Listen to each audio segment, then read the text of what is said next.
Well, we are still in our same series, and today's message is dealing with going the second mile, or as I've entitled this sermon, the Second Mile Marathon. At the entrance of one of the great companies and manufacturing plants in America is this sign that reads, "If you are like a wheelbarrow going no further than you are pushed, you need not apply to work here." Now, wouldn't that be a neat sign, Vicki, to put up on the marquee out front? If you're not willing to go any further than you're being pushed to go, then does God really want us as part of His team? We need to be people that are motivated to do, not because we have to, not because the rules and regulations say that we should, not because the preacher is just bugging us so much to do it, or our spouses are bugging us to do it, or our kids are bugging us to do it, or our parents are bugging us to do it. We need to do it on our own and be willing to go the extra mile when it comes to serving the Lord. In Matthew chapter 5, it says, Jesus says, "If someone forces you to go 1 mile, go with him 2 miles." Now, that is perhaps one of the most controversial things Jesus said in his day. Let me give you the background behind what he's talking about here. At that time, the Roman nation had taken over Israel, and they were not the nicest people. And the Jews resented the Romans. They actually hated the Romans. But there was a law that said that if a Roman soldier came by you, that you had to drop whatever you were doing if he asked you to and carry his equipment for 1 mile. 1 mile. Now, can you imagine, you are out working in your yard, you're working in your garden, you're busy, it's hot, it's a nice hot August day, and a Roman soldier who you can't stand stops by and looks at you and goes, "You! Get over here and carry my equipment." Now, that equipment could weigh many pounds, and you have to stop doing what you're doing, and you have to pick up that load, and you have to carry it for 1 mile. Now, Jesus is dealing with people that have to deal with this type of thing on a daily basis. And Jesus tells them not to just go 1 mile, but go the 2nd mile. How would you feel about that teaching? How do you feel about that teaching? Many of us have trouble going the 1st mile when asked to do something, especially when it's by someone we don't like or someone we don't really care that much for. But Jesus says to not just go the 1st mile, but to go the 2nd. In our passage that Tammy read this morning, it talks about the Pharisees who followed the law to the letter.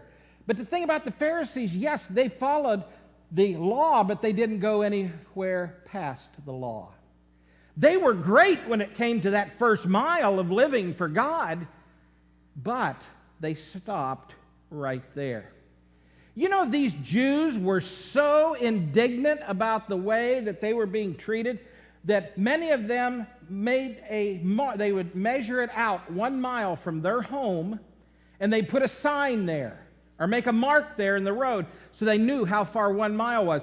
And as soon as they got to that 1 mile mark, they would stop and just drop the stuff and go, "There you go!" And turn around and walk back because they had fulfilled their minimum obligation. What Jesus is saying is, don't just go that mile, but just keep on keeping on. Keep on walking. Keep on going. Use that as an opportunity to show my love and how I am trying to treat people as an example for you. Jesus' teaching on going the second mile was not just for the Jews of that day when it came to the Romans.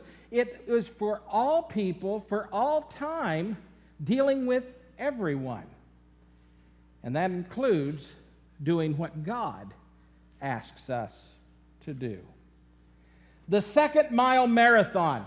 It is not easy running a marathon. It is not easy to run a race.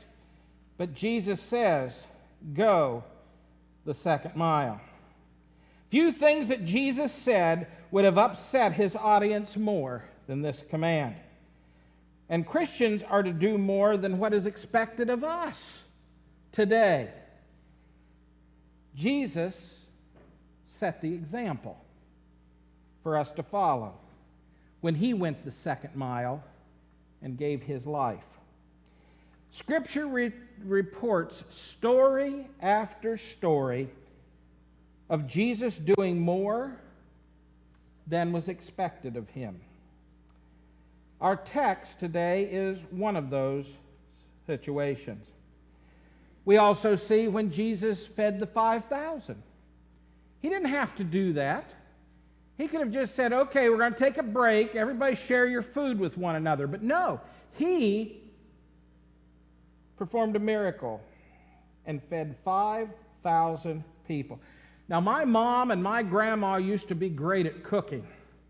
And people would come over and they wouldn't have hardly anything in the pantry. But you know what? They could cook up a meal for 10, 15, 20 people like that. My freezer and refrigerator are full, and it's hard for us to put together a meal for 5. But Jesus was able to feed 5,000 people with just a couple loaves of bread and a few fish. There are several principles that we learn from Jesus that can help us in understanding what it means to go the second mile in our work environment, in our lives, anywhere. First of all, we learn from our passage today that we do more than expected, even if it's not in our job description. We're supposed to do more than is in our job description. In other words, and I don't want to make anybody mad when I say this, but don't ever try unionizing the church. We are not a union. We are given jobs to do, and if it means going above and beyond that, we go above and beyond that. We don't say, well, I've done my time. I've done what I can do. Now let somebody else do it. How many times do you hear that? I hear sometimes seniors, citizens, people that have been in the church for years that have done a job, and all of a sudden they say, I'm done. Have you ever heard this term? Served my time? Is Christianity a prison sentence? That we just serve our time? No. Jesus says that even if it's not in the job description, we need to keep on keeping on. We need to continue to do the things as we see them needing done. You know, I've heard this over the last almost 20 years of being here, people sometimes making comments about, oh, this isn't getting done, that didn't get done. I remember many years ago there was a lady in this church that made the statement about a cobweb that she told me had been in that same corner for 6 weeks.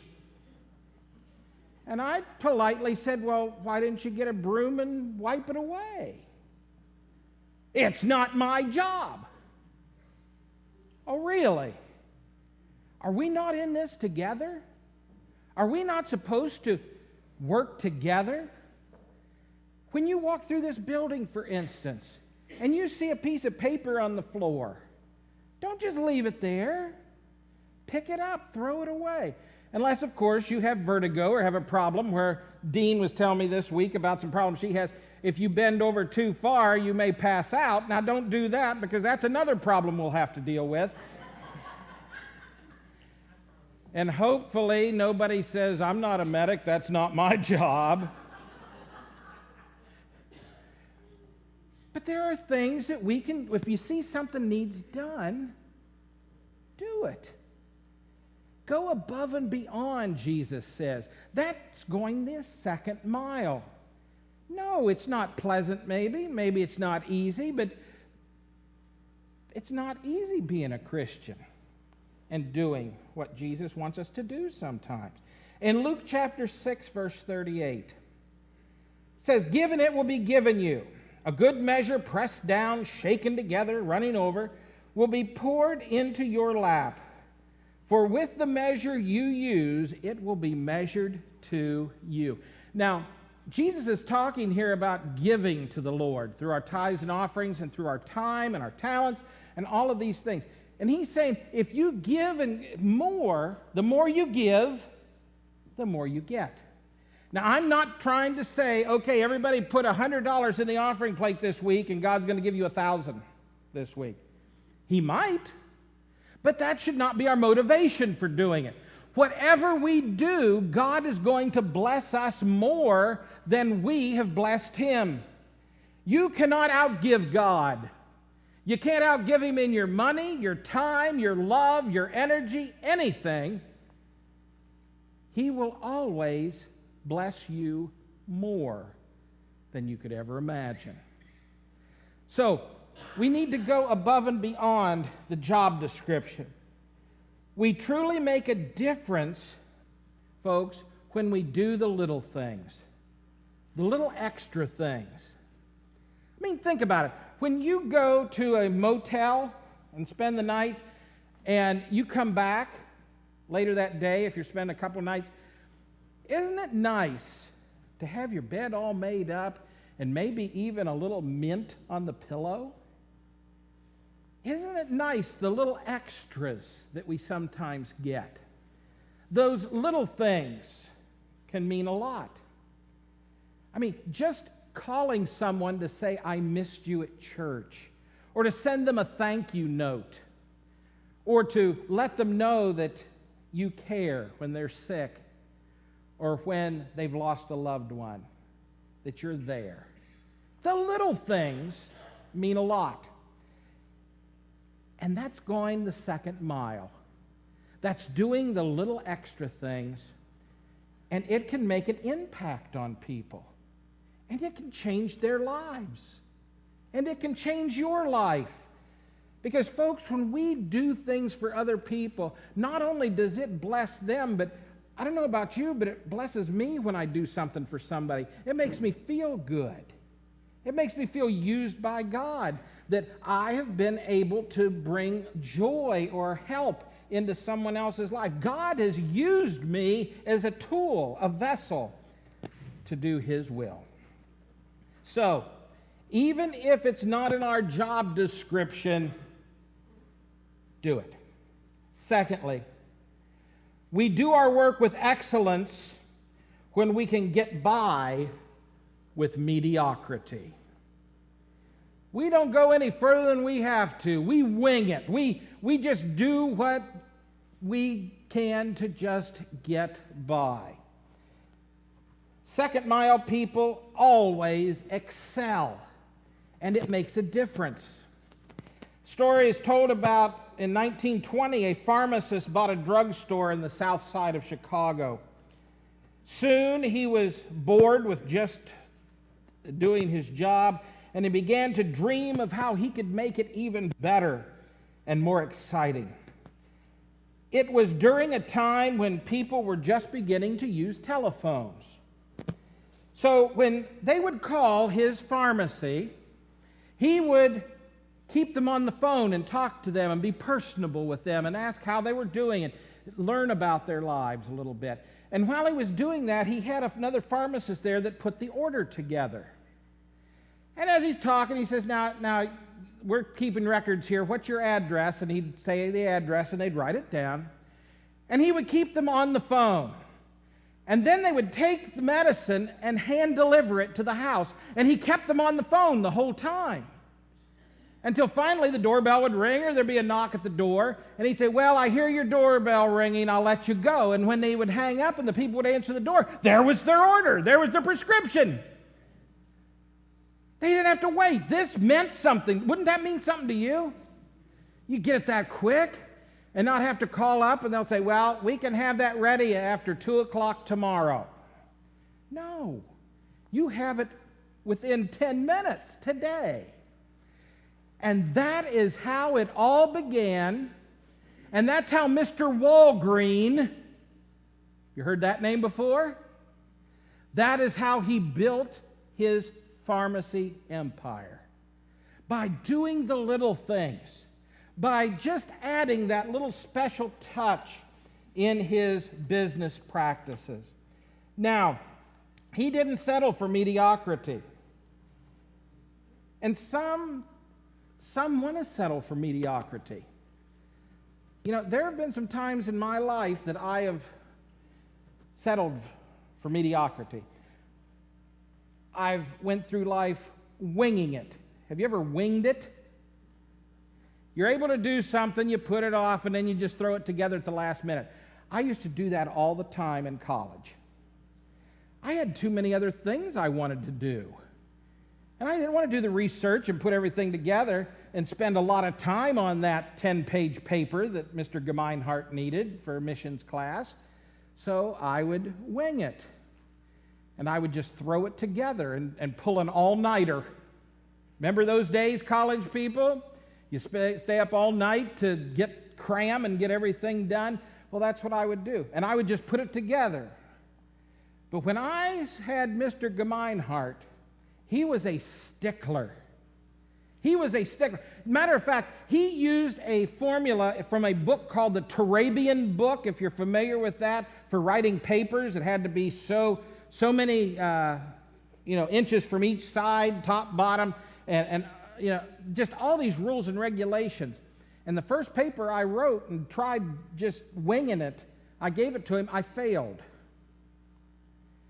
Because he actually had a template that he would lay over top of your paper to measure the lines and how far apart everything was.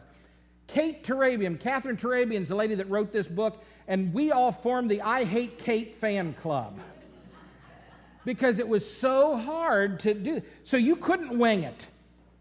But now there are some things in life we try to wing it. And we don't give our best to it because we know we can just get by with it. It's good enough. Had an elder down at the church in Burgos. He used to do carpentry work and electrical work. And he'd come over to the parsonage. We had a parsonage at that time. And he'd come over to fix things. And here was his line. He'd say, okay, I'm done. He says, I guess it's good enough for who it's for.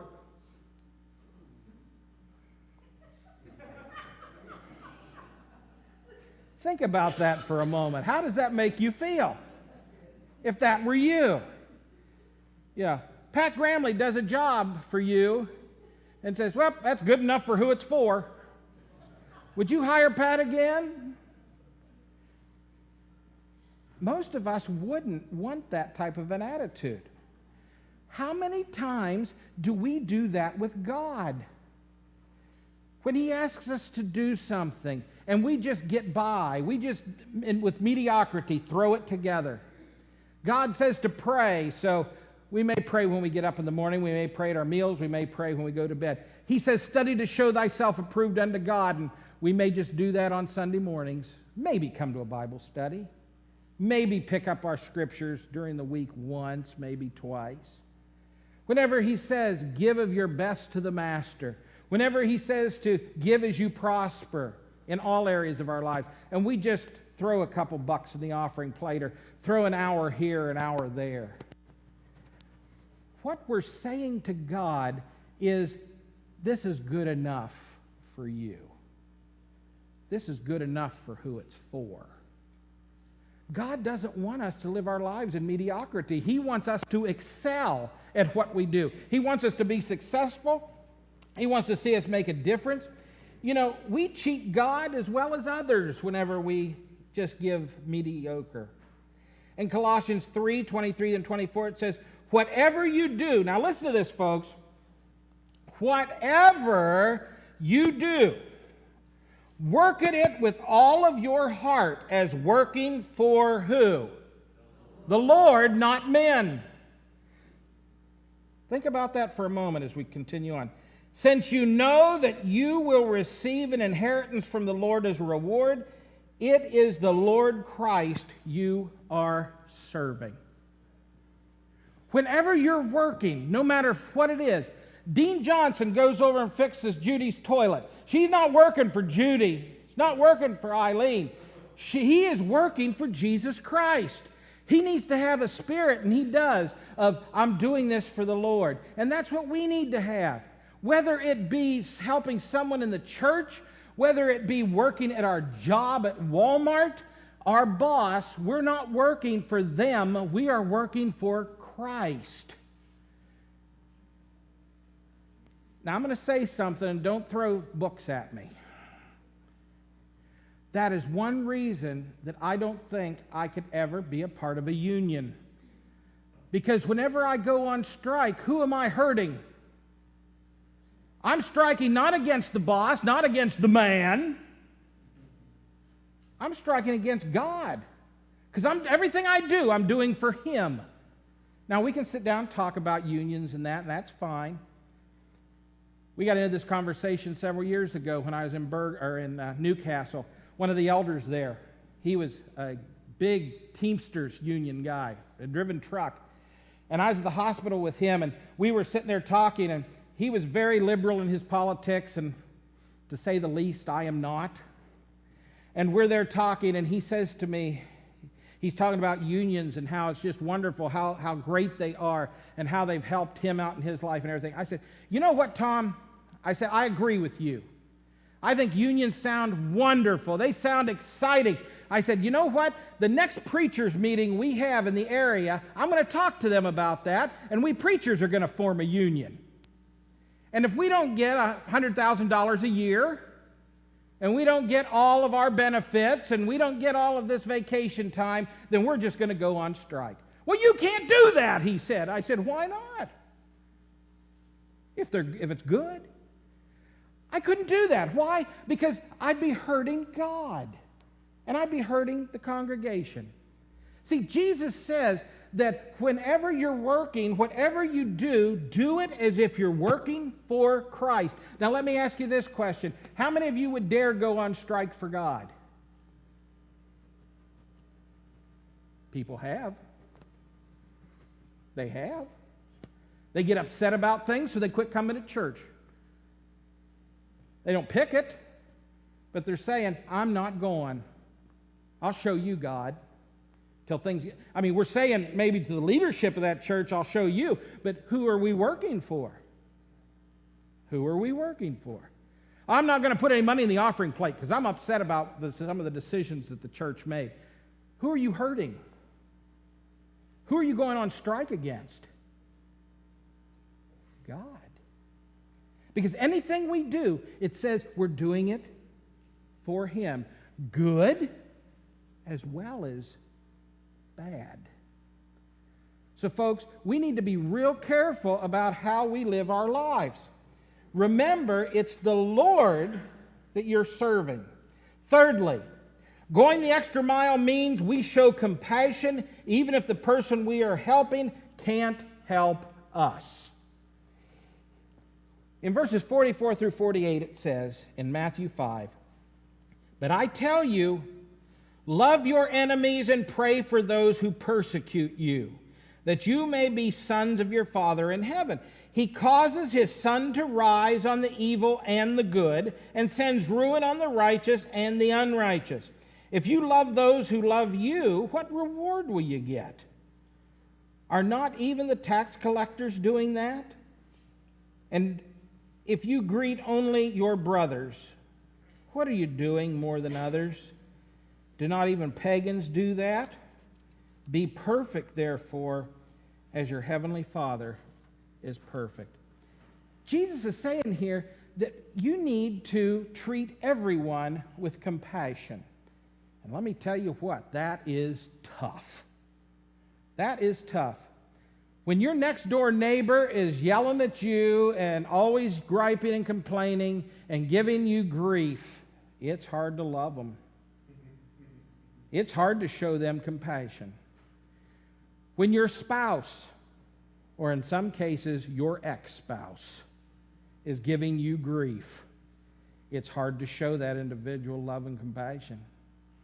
When a boss treats you poorly and you're overlooked for a promotion, it's hard. It is very hard to show that person compassion.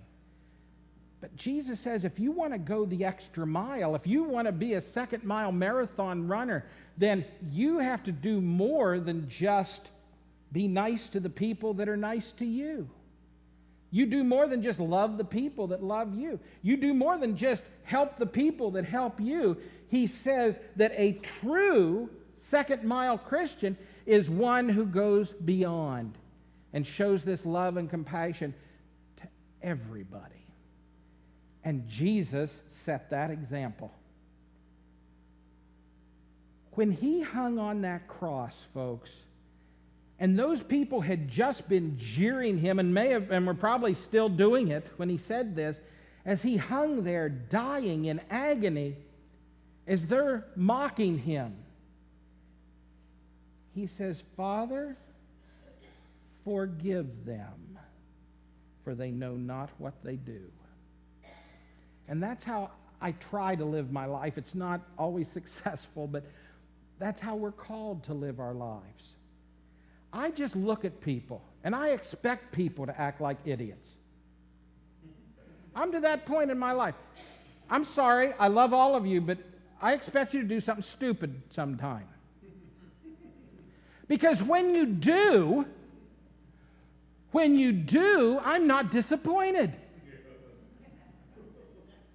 I don't get upset because I can take the attitude Jesus did. When you do something stupid, I'll say, Father, forgive them, they're idiots. You know, that's how I get through. And when you do something good, or anybody else does something good and not stupid, I can rejoice because you've surprised me. That's how you get through life. That's what Jesus did. He was able to forgive. He was able to show compassion. He was able to love because he knew that we didn't know any better in a lot of cases, because he says they know not what they do. That's how we have to look at people that hurt us, people that treat us badly. They don't know what they're doing, because if they did know what they were doing and what penalty they were going to receive from God on Judgment Day for what they were doing, I don't think they'd do it if they really knew and believed. So Jesus said, show compassion to everybody, and by doing that, you go the extra mile. Fifth, we are sensitive to the leading of God, even though at times it may be uncomfortable. There are times God calls us to say things and do things that we don't feel comfortable about. We don't really want to do it. We don't want to go there. We don't want to confront that person. We don't want to have to deal with this situation. But if we are truly going the second mile, it means following the leading of God and being sensitive to that leading, even when it's uncomfortable. Bill Hybels, in his book, The Christian in the Marketplace, says this: dignity is available to every person in every legitimate profession. The farmer who plows the straight furrow, the accountant whose books balance, the trucker who backs a 40-foot rig into a narrow loading dock, the teacher who delivers a well-prepared lesson, the carpenter who crafts a piece of furniture, the secretary who types a paper accurately, the mother who tends to her children faithfully, all experience dignity as they commit themselves to their labors. A lot of our self-worth comes from our jobs. Folks, God has given us a job to do, and we need to be dignified in it. We need to receive the dignity that comes along with that by performing the acts even when it may be uncomfortable. When I think of dignity and I think of grace, I think back to the Civil War. For 4 long years, that war was fought, and many, many lives were lost, and many people's property was lost, and a lot of pain and agony went in to many people's lives. And as Robert E. Lee comes to give his surrender at Appomattox Courthouse to General Ulysses S. Grant, he comes in full regalia, and he comes in with dignity as he presents the surrender to Grant. And when I think of dignity, I think of the ability to do the uncomfortable things but not lose face, not let it get you down. And as we serve God, there may be things we are called to do that may be humbling, things that may be hard to do, but we need to do it. Don't be afraid to admit when you're wrong. Don't be afraid to ask forgiveness, to offer an apology, to try to work out whatever is between you and someone else. Yes, it's uncomfortable, but that means going the second mile and going above and beyond what needs to be done. As we close out here today and as our worship team comes, I want to encourage you, in putting the end to this, don't settle for mediocrity, folks. Don't do it in your personal life, in your work life, in your family life, and in the life of the church. Doing your job for the approval of Jesus, you'll always do more than the bare minimum because you're wanting to serve Him and please Him. So I ask you today, are you a 1-mile worker? Or are you a 2-mile worker? Do you do more than the bare minimum? Or do you just do the minimum?